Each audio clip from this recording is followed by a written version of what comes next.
பழத்தோட்ட ஊழியங்கள், கர்த்தரருளின ஊழியங்கள், திராட்சை பழத்தோட்ட ஊழியங்கள், கர்த்தரருளின ஊழியங்கள். அவரில் நிலைத்திருந்து கனி கொடுப்போம், கர்த்தர் வாய்க்க செய்வார். அவரில் நிலைத்திருந்து கனி கொடுப்போம், கர்த்தர் வாய்க்க செய்வார். துதி உமக்கே, துதி உமக்கே, துதி உமக்கே என்றுமே என்றும். துதி உமக்கே, துதி உமக்கே, துதி உமக்கே என்றுமே என்றும். துதி உமக்கே என்றுமே என்றும். துதி உமக்கே என்றுமே. சிறியவனை பொழுதிலிருந்தும் எளியவனை குப்பையிலிருந்தும் எடுத்து உயர்த்தி ராஜாக்களோடும் பிரபுக்களோடும் வந்திருக்கு செய்கிற அருமை ஆண்டவர் இயேசு கிறிஸ்துவின் இனிதான நாமத்தினாலே இந்த சத்தத்தை கேட்கின்ற அனைத்து தேவனுடைய பிள்ளைகளுக்கும் என்னுடைய அன்பான வாழ்த்தல்கள். நீங்கள் கோடா கோடியை பெருகுவீர்களாக, உங்களுடைய பிள்ளைகள் கோடா கோடியை பெருகுவார்களாக என்று வாழ்த்துகின்றேன், ஆசீர்வதிக்கின்றேன். ரீத்துக்குரியவர்களே, நாம் வளர்ந்து பெருக வேண்டும் என்பதே தேவனுடைய திருச்சித்தமாக இருக்கின்றது.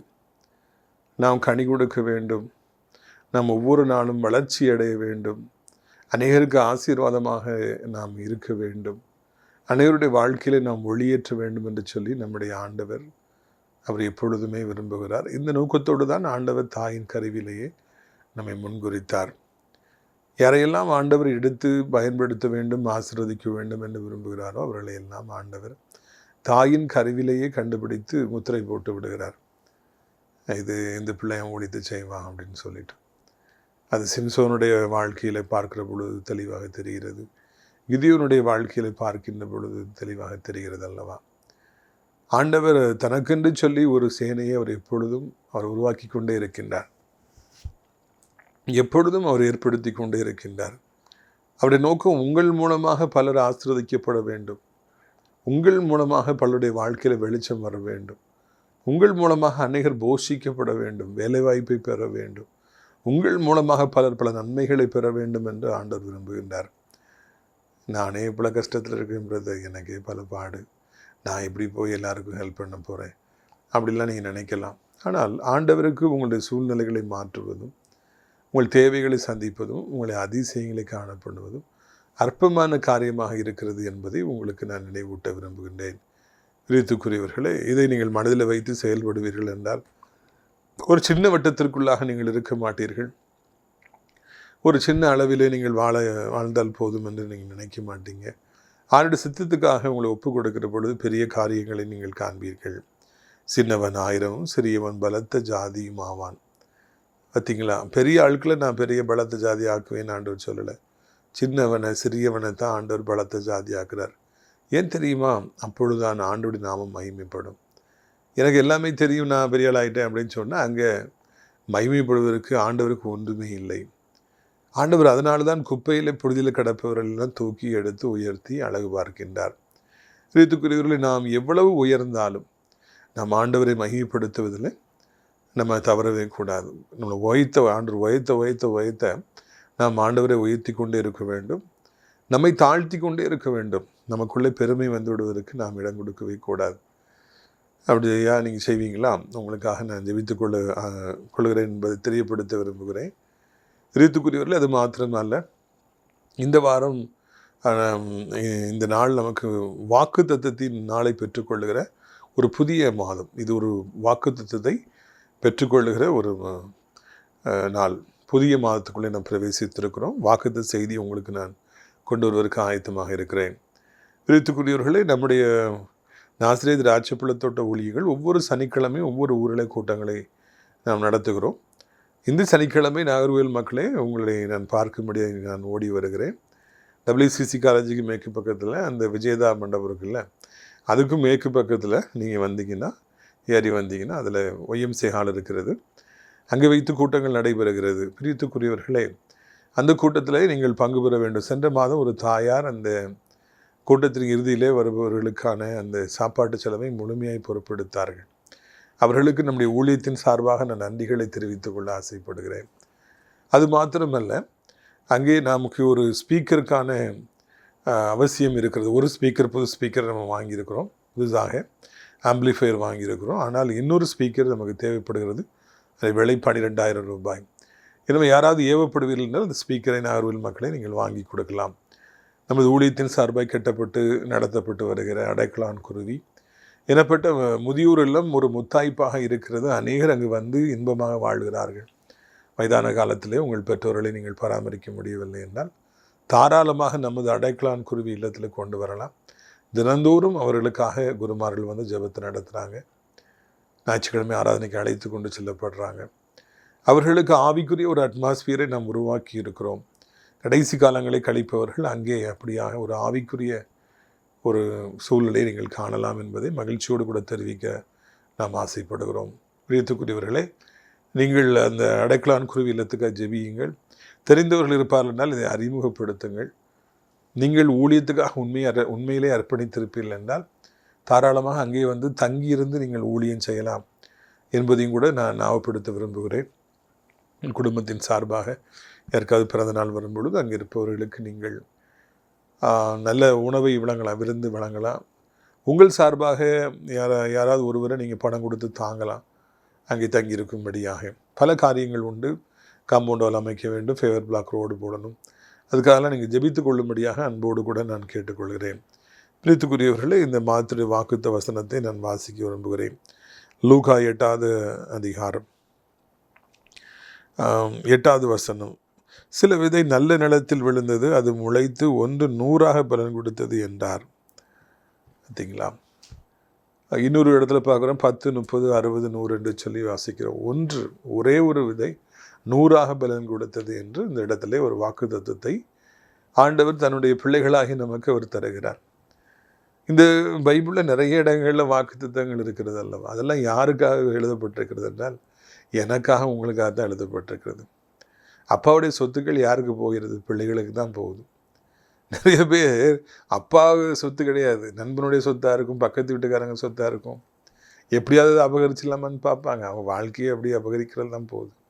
ஆனால் நாம் அப்படி அபகரிக்கணுங்கிற அவசியமே இல்லை. ஏனென்றால் அப்பா இருக்கிறாங்க, அவங்க நமக்கு ஏராளமாக சொத்துக்களை வச்சுருக்கிறாங்க. நம்ம அங்கேயும் இங்கேயும் ஓடணும், குறுக்கு வழியில் நம்ம சம்பாதிச்சிடணும் அப்படிங்கிற அவசியம்லாம் இல்லை. அவர் நமக்கு ஏராளமான சொத்துக்களை வைத்திருக்கிறார். இந்த வாக்குத்தத்தங்களை எல்லாம் ஆண்டவர் நமக்காய்த்தான் வைத்திருக்கிறார். நம்முடைய வாழ்வின் தேவைகளை அவர் அறிந்திருக்கிறார். நமக்கு ஏற்ற காலம் வரும்பொழுது எல்லாத்தையும் கொடுத்து அழகு பார்க்குறவராக அவர் இருக்கிறார். அவர் இங்கே சொல்லுகிறார், என் மகனே, இந்த மாதத்தில் 100 மடங்கு நீ பெருகுவாய்.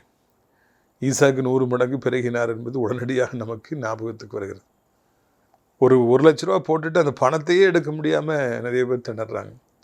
தேவனுடைய மாளிகையிலே கெட்டுவதற்கும் இந்த அடைக்கலான் குருவி இல்லத்தை கெட்டுவதற்கும் எவ்வளவோ பணத்தை நாம் செலவழித்திருக்கிறோம். அதில் ஒரு சின்ன பகுதி கூட நமக்கு திரும்ப கிடைக்கவில்லை.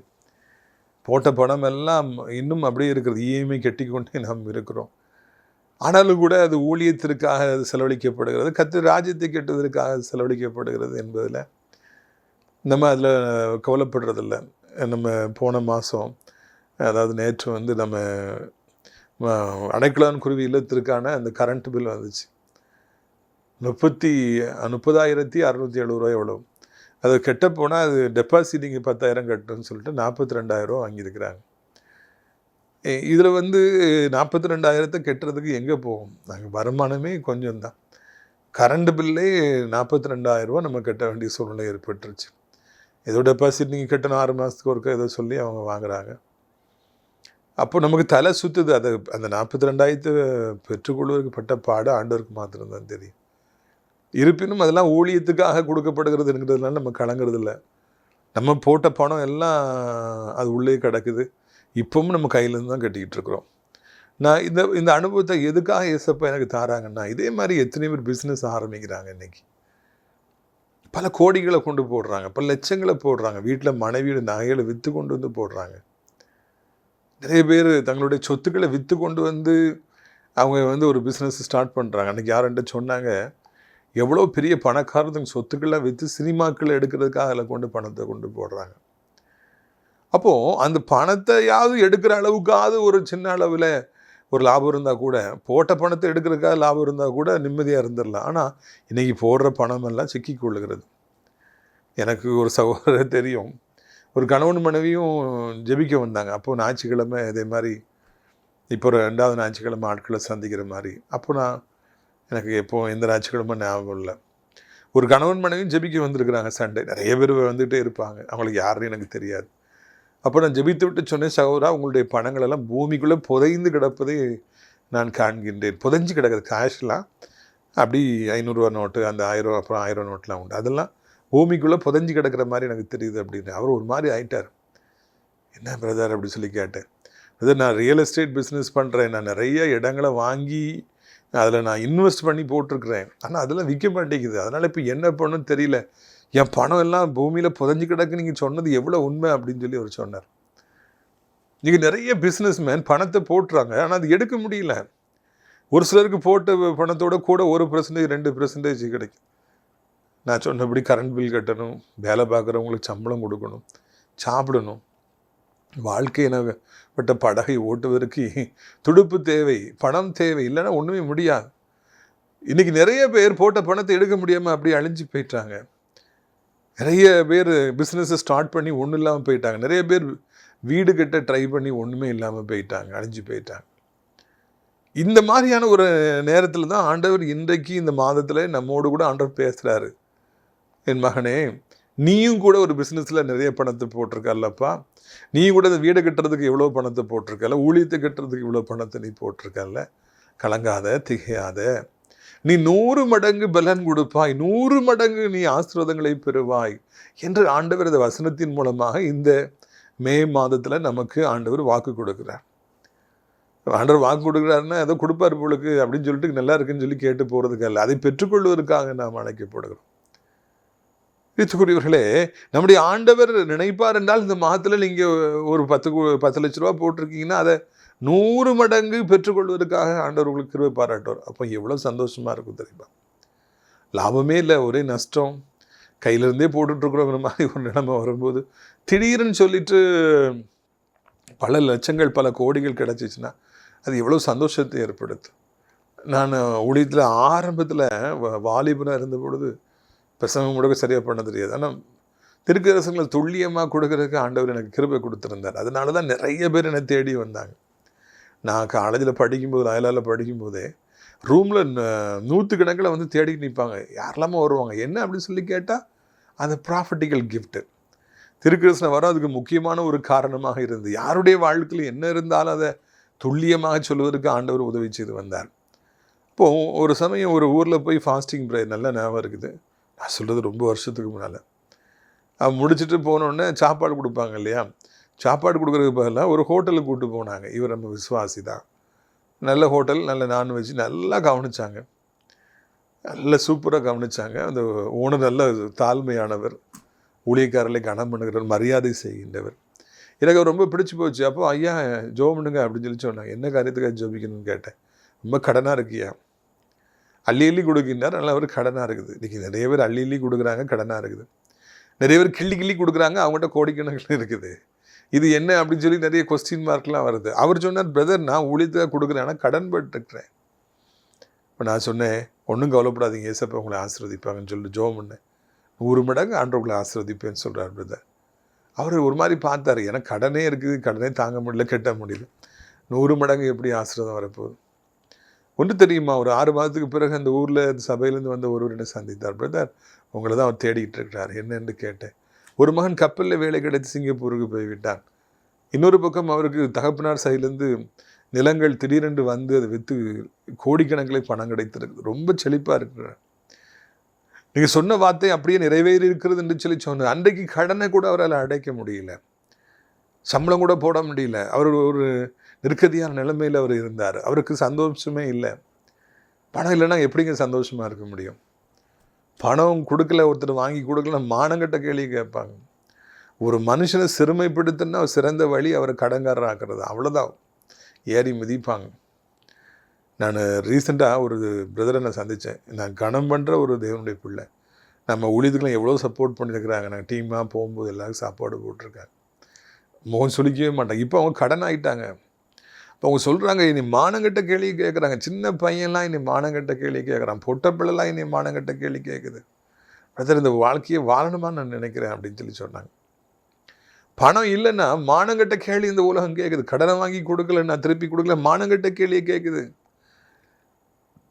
அன்றைக்கி ஒருத்தர் சொல்கிறாரு, அவர் பேங்க்கில் லோன் வாங்கிட்டு அவரால் லோனை திருப்பி கொடுக்க முடியல. அப்போ அந்த லோனை வாங்குறதுக்கு அந்த பேங்க்லேருந்து 2 பேர் வந்து இவர்கிட்ட பிரச்சனை பண்ணிக்கிட்டே இருக்கிறாங்க. அவரை மானங்கட்ட கேள்வியை கேட்டுக்கிட்டே இருக்கிறாங்க. அப்போ அவர் ஒரு நாள் ஞாயிற்றுக்கிழமை மட்டன் எடுக்க போகிறாரு.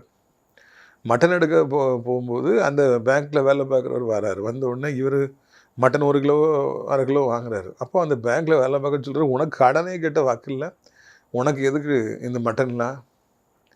பார்த்தீங்களா, எவ்வளோ வேதனை ஏற்படுத்துகிற ஒரு கேள்வி. உனக்கு கடனே அடைக்க வாக்கில்ல, உனக்கு எதுக்கு இந்த மாதிரி மட்டன்லாம் நீ வாங்கி நிற்கிற?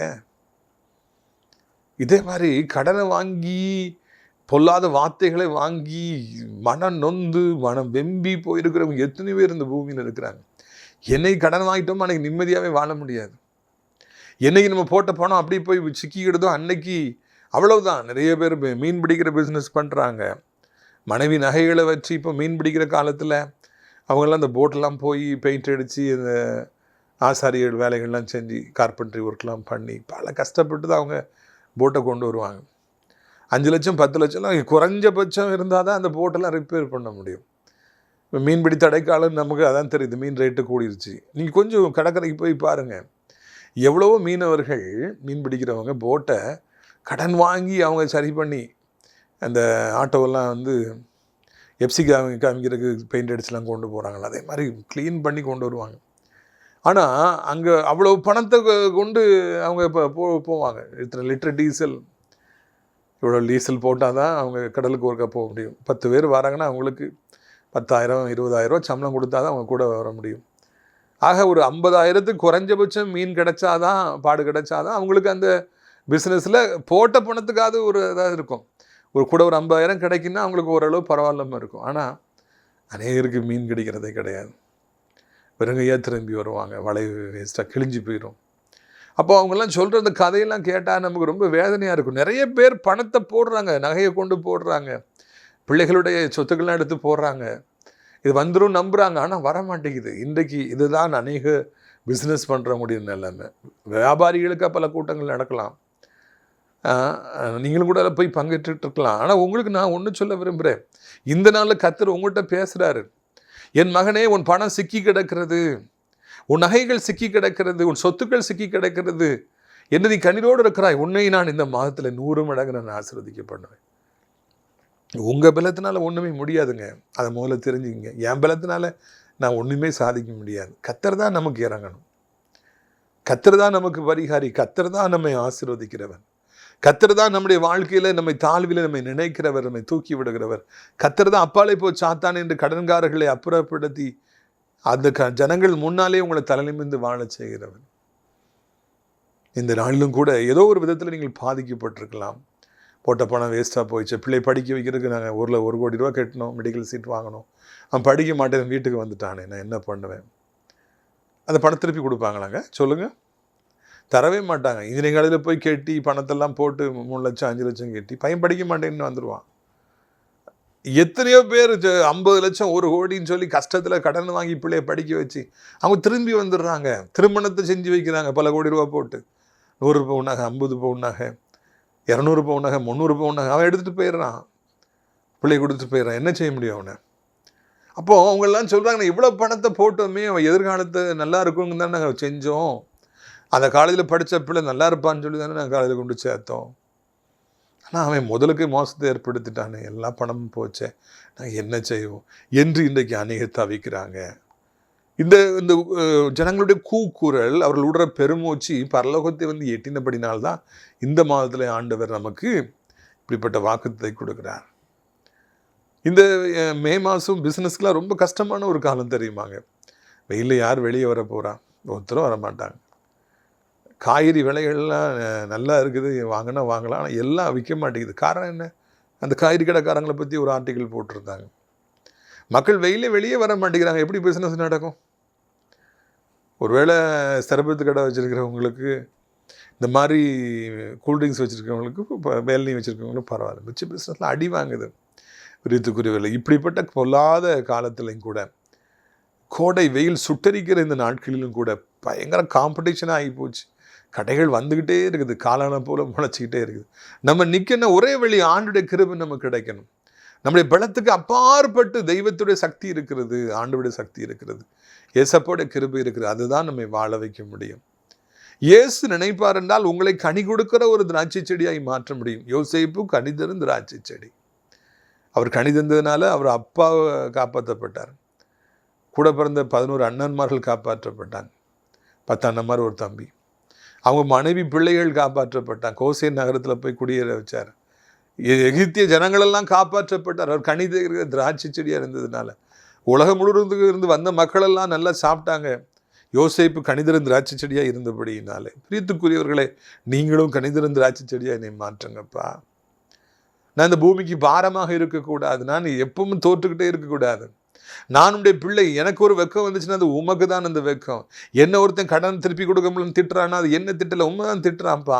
எனவே நீங்கள் விரைவாக வந்து என்னை ஆசீர்வதிங்கப்பா என்று சொல்லுங்க. கர்த்தர் உங்களுக்கு நம்ம சொன்னது மாதிரி நீங்கள் போட்ட பிஸ்னஸில் 100 மடங்கு லாபத்தை கொடுத்தாருன்னு வைங்களேன், எங்கேயோ போயிருவீங்க. நம்ம 1 லட்ச ரூபா போட்டு 1 கோடி ரூபா ஆண்டர் தந்துட்டாருனாங்க, ஒரே மாதத்தில் தந்துட்டாருன்னா அங்கே அடுத்தாப்புல அந்த 1 கோடி ரூபா போட்டால் 100 கோடி ரூபாய் மாறிடுமே. கர்த்தரை எழுதிட்டாருன்னு வைங்க, இந்த மகன் எவ்வளோ பணம் போட்டாலும் அது 100 மடங்கு அவனுக்கு கிடைக்கணும்னு ஆண்டர் ஒரு சட்டத்தை கொண்டு வந்துட்டாருன்னு வைங்க. அதுக்கு பிறகு நீங்கள் பெருகிட்டே போவீங்க, எங்கேயோ போயிருவீங்க. அந்த வார்த்தை பரலோகத்தில் எழுதப்பட வேண்டும். ஆண்டவர் கையெழுத்து போடணும், ஓகேன்னு சொல்லணும். தேவனுடைய ஒத்தாசை உங்களுக்கு வரணும். வந்து விட்டது என்றால் நீங்கள் என்ன பிஸ்னஸ் செஞ்சாலும், எதில் பணம் போட்டாலும் 100 மடங்கு அதை எடுத்து இன்னொரு இடத்துல போட்டு இன்னொரு 100 மடங்கு நீங்கள் பெருகிட்டே போவீங்க. வாழ்க்கையில் மிகுந்த பெரிய சந்தோஷமான காலங்கள் உருவாகும் என்பதில் சந்தேகமே இல்லை. பிஸ்னஸ் பண்ணுறீங்களா? கடினமாக உழைக்கிற ஒரு ஆளாக இருக்கலாம். நீங்கள் இரவு பகலும் தூங்காமல் கொள்ளாமல் மாடு மாதிரி உழைச்சிட்ருக்கலாம். அன்னைக்கு ஒரு பிரதர் சொன்னார், பிஸ்னஸ்ன்னு தூங்காமல் கொள்ளாமல் உழைச்சி கடைசியில் அவருக்கு ஒரு ஸ்ட்ரோக் வந்துருச்சு பிரதர் அப்படின்னாரு. ஸ்ட்ரோக்கா? என்ன ஸ்ட்ரோக்? Brain stroke. பிரெயினில் ஸ்ட்ரோக்கு. கை கால் இழுத்து வச்சுக்கும் நிறைய பேருக்கு, நடக்க முடியாதான்னு சொல்லியிருப்பாங்க. ஆனால் இங்கே ஒரு நபருக்கு இரவும்பகளும் உழைச்சதுனால பிரெயினில் ஸ்ட்ரோக். டென்ஷன், ரொம்ப டென்ஷன். நிறைய பேர் பிஸ்னஸில் கடனில் டென்ஷன் ஆகி மூளைலாம் வெடித்து நரம்புகள்லாம் வெடித்து எடுத்துப்பேன். பாவமாக இருக்கும்.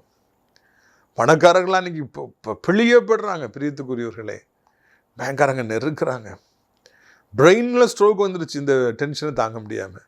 நான் சொல்கிறேன், உங்களால் கொஞ்சம் ஒரு பிஸ்னஸ் பண்ணுற ஒரு ஆளாக இருந்தால் முதல்ல புரிஞ்சுங்க, ஹார்ட் ஒர்க்கு, உங்களுடைய ஓட்டம் சாட்டம் எல்லாம் கொஞ்சம் தான் ஆசீர்வாதத்தை கொண்டு வரும். நமக்கு தேவன் தான் நம்மை 100 மடங்கு ஆசீர்வதிக்க முடியும் என்பதை உணர்ந்து நம்ம ஆண்டவரே சார்ந்திருப்போம். இந்த உலகத்தார் ஹார்ட் ஒர்க்குன்னு சொல்லி ஓடட்டும். நாம் ஆண்டுடைய பிள்ளையாக இருக்கிறதுனால நம்முடைய ஹார்ட் ஒர்க்கை நம்பாமல், நம்முடைய எக்ஸ்பீரியன்ஸை நம்பாமல், நம்முடைய ஃப்ரெண்ட் சர்க்கிள் நம்பாமல் கர்த்தரை நம்புவோம். ஆண்டவர், நீங்கள் தான் எனக்கு எல்லாம், நீங்கள் தான் என்னை 100 மடங்கு ஆசீர்வதிக்கணும். இந்த மாதம் சொல்லியிருக்கிறீங்க 100 மடங்கு என்னை ஆசீர்வதிப்பீங்க. இதை நீங்கள் உணர்ந்து கொள்வீர்கள் என்றால் இந்த மாதம் உங்களுக்கு ஆசீர்வாதமாக இருக்கும் என்பதில் எனக்கு எந்த சந்தேகமும் இல்லை. இந்த மாதத்தில் நீங்கள் ஒவ்வொரு நாளும் ஆண்டவர்கிட்ட சொல்லிகிட்டே இருங்க. பிஸ்னஸில் பணம் போட போட சம்பள பணம் வர 100 மடங்கு பிறகு பண்ணுங்கப்பா. 2 மீன் 5 10 5000 பேருக்கு பிறகு பண்ணீங்க இல்லையா? எங்களுக்கும் அந்த அற்புதத்தை செய்யக்கூடாது. ஆண்டவர் உங்களுக்கு அற்புதம் செய்யாமல் யாரும் செய்ய போகிறாருங்க? இந்த மாதம் அற்புதத்தை நாம் பெற்றுக்கொள்கிற ஒரு மாதமாக இருக்கட்டும் என்று நான் வாழ்த்துக்கிறேன். உங்களுக்காக நான் ஜெபிக்க விரும்புகிறேன். கண்களை மூடுவீர்களா? அப்பா, மே மாதம் எனப்பட்ட இந்த புதிய மாதத்தை காண எங்களுக்கு உதவி செய்திருக்கிறீங்க. எத்தனை பேர் சென்ற மாதம் மறுமைக்குள்ளே பிரவேசிச்சுட்டாங்கப்பா. ஆனால் எங்களை இந்த புதிய மாதத்திற்குள்ளே நீங்கள் இறக்கி விட்டுருக்கிறீங்க, அதற்காக நன்றி. இந்த மரம் இருக்கட்டும் என்று நீங்கள் விட்டுருக்கிறீங்க. என் மகன், நீ கனி கொடுக்குற ஒரு திராட்சை செடியாக நீ யோசேப்பாக இருக்க வேண்டும். 100 மடங்கு எல்லாவற்றையும் நீ பெற்றுக்கொள்ள வேண்டும் என்று சொல்லியிருக்கிறீங்க, அதற்காக நன்றி. தேவனுடைய வல்லமையான கரம் நம்முடைய பிள்ளைகளை ஆண்டவரை மென்மேலும் பலப்படுத்தட்டும், ஸ்திரப்படுத்தட்டும். நம்முடைய பிள்ளைகளுக்கு 100 மடங்கு ஆசீர்வாதம் தேவையப்பா. நம்முடைய பிள்ளைகளை நீர் உயர்த்த வேண்டிய காலம் வந்து இனியும் நீர் மௌனமாக இருக்க முடியாது. இனியும் கடங்காரங்களுடைய கடினமான வார்த்தைகளை கேட்க முடியாது. இனியும் அவங்க அலைஞ்சி திரியக்கூடாது. நம்முடைய பிள்ளைகள் வெக்கப்பட்டுறக்கூடாது. இஸ்ரவேல் ஜனங்களை வானத்திலிருந்து மன்னா கொடுத்து போஷிச்சிங்க. ட்ரெஸ்ஸு பழசாக விடலை, செருப்பு பழசாக விடலை, கால் வீங்க விடலை. எவ்வளோ ப்ரிவிலேஜஸ் கொடுத்துங்க. ஏன் இந்த பிள்ளைகளுக்கு கொடுக்கக்கூடாது? கொடுங்கப்பா, அவங்களுக்கும் கொடுங்க. கொடுக்குறதெல்லாம் உம்முடைய கரத்தில் தான் எல்லா ஆசீர்வாதம் இருக்குது. எல்லாத்துக்கும் கொடுங்க. இன்னிலேருந்து இந்த மகன் சரி பிஸ்னஸில் 100 மடங்கு தான் அவருக்கு ஆசீர்வாதம் வரணும். ஓகேன்னு சொல்லி ஒரு சட்டத்தை கொண்டு வந்துருங்கப்பா. அப்போ ஒரு ரூலை போட்டுருங்க. அப்போ அவர் செய்கிறதுல % லாபம் கிடைக்கும். அடுத்து வியாதிப்பட்டவர்களுக்கு நல்ல சுகத்தை தாருங்க, பலத்தை தாருங்க. வியாதி வந்த பிறகு என்ன நிம்மதி இருக்க போகிறது குடும்பங்களில்? ஒரு குடும்பத்துலேயும் ஒரு நிம்மதி இருக்காதப்பா. எப்படியாவது கர்த்தாவே நீங்கள் உதவி செய்யுங்க, எப்படியாவது கர்த்தரை நீங்கள் பலப்படுத்துங்க, எப்படியாவது கர்த்தரை ஸ்திரப்படுத்துங்க, எப்படியாவது கர்த்தரை ஆசீர்வதிங்க, எப்படியாவது கர்த்தரை மகிமைப்படுங்க. இன்றைக்கு இப்பொழுது ஒரு அற்புதம் நடப்பதாக, வியாதிகள் மறைவதாக, புண்கள் மறைவதாக, கட்டிகள் மறைவதாக. மரண பயத்தோடு வாழ்பவர்களுக்கு அந்த மரண பயத்திலிருந்து விடுதலை தாருங்க. செயல்படாத ஆவியங்கள் செயல்படட்டும் அப்பா. நம்பிக்கையற்ற நிலைமையில் மருத்துவரால் கைவிடப்பட்ட பிள்ளைகளுக்கு நீங்கள் நம்பிக்கையாகி அதிசயத்தக்க விதத்தில் அவர்கள் அந்த பலகீனத்திலிருந்து வியாதியிலிருந்து வெளியே வந்து மறுபடியும் படிக்க போய் மறுபடியும் வேலைக்கு போய் சம்பாதிக்க இந்த பூமியில் ஒரு கனி கொடுக்குறவர்களை வாழ உதவி செய்யுங்க. வாலிபத்தின் பாவங்களில் சிக்கி, அடிமைத்தனத்தில் சிக்கி, போதையில் சிக்கி, கெட்ட நண்பர்களில் சகவாசத்தினால தொடர்புகளில் தங்களை சீரழித்துக் கொள்கிற வாலிபர்களுக்கு தவறு என்கிற உணர்வை கொண்டு வந்து ஐயா அவர்கள் மனம் திரும்ப எதிர்காலத்தை நோக்கி ஓட பாலுட்டி சீருட்டி வளர்த்த பெற்றோருக்கு அவர்களுடைய கனவுகளை அவர்கள் பாழாக்கி விடாதபடி நல்லபடியாக அவர்கள் படித்து முன்னேற தகப்பனே உதவி செய்யுங்க. எக்ஸாம் எழுதி ரிசல்ட்ஸுக்கு காத்திருக்கிற பிள்ளைங்க நல்ல ரிசல்ட்ஸ் தாருங்க. வேலைக்கை காத்திருக்கிற பிள்ளைங்க, கவர்மெண்ட் ஜாபுக்கு காத்திருக்கிற பிள்ளைங்க, டிரான்ஸ்ஃபருக்கு காத்திருக்கிற பிள்ளைங்க, சம்பளத்துக்கு எல்லாருக்கும் ஒரு அற்புதத்தை செஞ்சே ஆகணும். ஆனால் வயதானவருக்கு ஜெபிக்கு 2 கைகளால் ஏந்தி கொள்ளுங்க, கீழே விழுந்து விடாதபடி காத்துக்கொள்ளுங்க. நீங்கள் மகிமைப்படுங்க. இன்றைக்கு இப்பொழுது ஒரு அற்புதம் நடந்தே ஆக வேண்டும் என்று கெஞ்சுகிறோம். திருமணமாகலையே ரொம்ப வருஷம் ஆச்சே, உலகம் கேவலமாய் பேசுத, குழந்தை இல்லையே எவ்வளோ கேவலமாக பேசுது. ஆண்டவரை அவர்களுக்கு காத்திரத்தில் நீங்கள் முடியப்படுங்க. அவர்களுக்கு ஒரு அற்புதத்தை செய்யுங்க. இந்த வீடு விற்றாதான், இந்த நிலம் விற்றாதான் எனக்கு அற்புதம்னா கண்டிப்பாக நடக்கட்டும். கர்த்தாவே நீங்கள் மகிமைப்படுங்க. கர்த்தாவே நீங்கள் பெரிய காரியங்களை செய்யுங்க. உலகம் இருக்கிற அத்தனை நாடுகளையும் ஆசீர்வதிங்க. எங்கள் தாய் திருநாடு இந்தியாவிற்கை தமிழ்நாட்டுக்கை ஜெபிக்கிறோம். அமைதியும் சமாதானம் உண்டாகட்டும். கிருபை தாங்கட்டும், இரக்கம் தாங்கட்டும். ஆண்டவரே சோத்திரம் ஐயா, அனைத்து விசுவாசிகள் ஆலயங்கள் திருச்சபைகளுக்கு ஜெபிக்கிறோம். ஆசீர்வதிங்க. அனைத்து ஊழியங்களையும் ஆசீர்வதிங்க. நான் ஆசிரியர் திராட்சைப்பழத்தோட்ட ஊழியங்களை நேசிக்கிறேன். நாள்தோறும் நம்முடைய நிகழ்ச்சிகளை பார்க்கிறேன். அப்படி ஊழியத்துக்கை ஜெபிக்கிற காணிக்கையில் தாங்குகிற ஜெபத்தினால தாங்க நல்ல உள்ளங்களை ஆசீர்வதிங்க. அடைக்கலான் குருவி முதியோரிடத்தில் தங்க இந்த மாதத்தில் அநேக முதியோர்கள் அழைத்துட்டு வாருங்க. வேலை பார்க்க நல்ல உள்ளம் படைத்தில் அழைச்சிட்டு வாருங்க. அன்றைய காம்பவுண்டு வால், அந்த ஒரு ஃபேவர் பிளாக் ரோடு தர அமைக்கெல்லாம் உதவி செய்யுங்க. மகிமைப்படுங்க. இயேசுவின் மூலம் ஜெபிக்கிறோம் நல்ல பிதாவே, ஆமென். என் ஆத்மாவை கர்த்தரை சோத்திரி, என் முழு உள்ளமையோட பரிசுத்த நாமத்தை சோத்திரி. என் ஆத்மாவை கர்த்தரை சோத்திரி, அவர் செய்த சகல உபகாரங்களையும் ஒரு பொழுதும் மறவாதே, ஆமென். கர்த்தராகிய இயேசு கிறிஸ்துவின் கிருபையும் பிதாவாகிய தேவனுடைய அன்பும் பரிசுத்தாவிடைய அந்யோன்ய ஐக்கியம் இல்லாத பிரசன்னம் உங்கள் அனைவரோடும் ஜெயிக்கும் சதா காலங்களிலும் நிலைத்திருப்பதாக. இந்த புதிய மாதம் முழுவதும் கர்த்தர் உங்களோடு இருந்து உங்களை ஆசீர்வதித்து வழிநடத்துவாராக, ஆமென். தேவா என்னை ஆசீர்வதியும், எல்லையை பெரிதாக்கும். தேவா என்னை ஆசீர்வதியும், எல்லையை பெரிதாக்கும். உமது கரமே என்னுடன் இருந்து எல்லா தீங்குக்கும் விலக்கிடும்.